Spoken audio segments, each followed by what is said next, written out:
If I were to ask you, do you read your Bible or do you know of any Bible principles you appreciate? You might hit stop on this video. So I'm not going to ask that. Stay with us.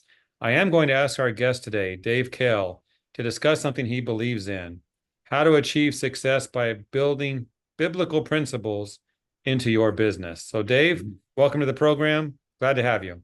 Thank you, Jeff. Always a pleasure to be here.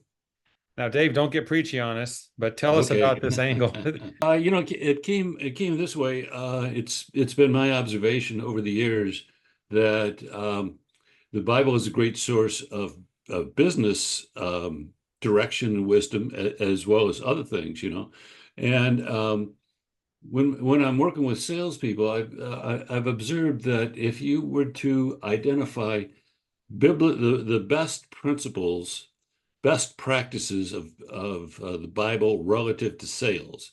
You made a list, and then you said, okay, let's take the Bible aside.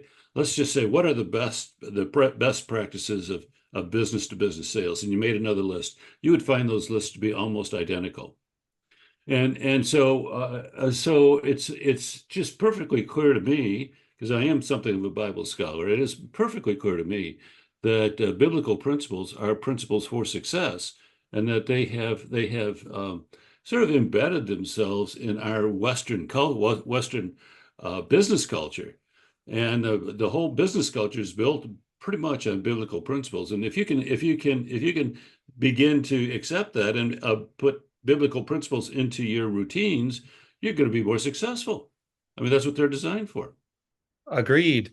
In fact, if you look at the laws of the land, you might say the laws we obey, whether it's state, Mhm. federal, whatever, they're based on basically biblical laws as well. So Yes. whether you're an atheist or you read your Bible and believe it, we can see the correlation there. So thank you for that, Dave. Yeah. But I have to ask, what are some of your favorite biblical principles you feel are Yeah. important to adopt in business? Yeah. Well, there's a couple that just stand out. They're so common sense. Everybody gets them.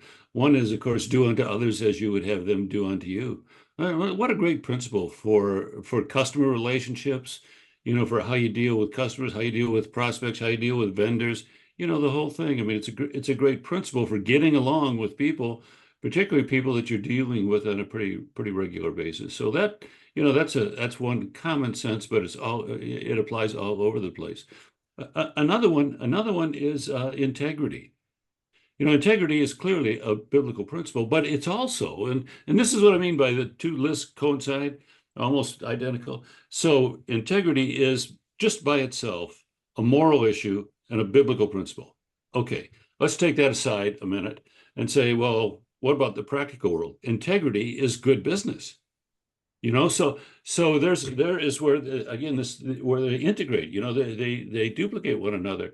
So if you operate with integrity, you don't need to be a Bible believer. You just need to understand that this is a principle that helps you be more successful in your job, and that is operate with integrity. And integrity generates trust. And trust, as we all know, trust is essential to do business in this world. So integrity is good business. And by the way, it's a biblical principle. So there you go. You see this over and over again, the duplication of the two. So what you're talking about here isn't so much you bring this concept to a company or the employees. It's something you adopt personally as a professional. Is that what you're suggesting?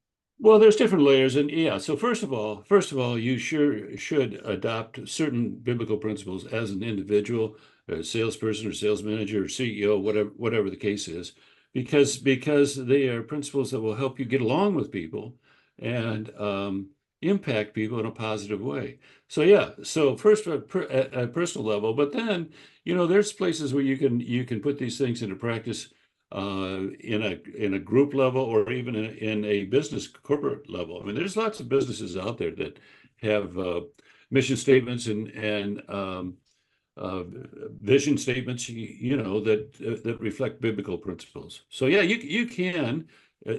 You might say three different levels at the level of your activity, at the level of people that you manage, and at the level of the corporate level. Yeah, there's principles you can apply at all three levels. Yeah, and I think we all agree that when someone is like that, when they apply these principles, they're much more pleasant to deal with, better outcomes as well. Yeah, there you go. Mm. So again, biblical principles are principles of business success. All right. Well, Dave, Yeah. thank you for this today. Yeah, always a pleasure, Jeff.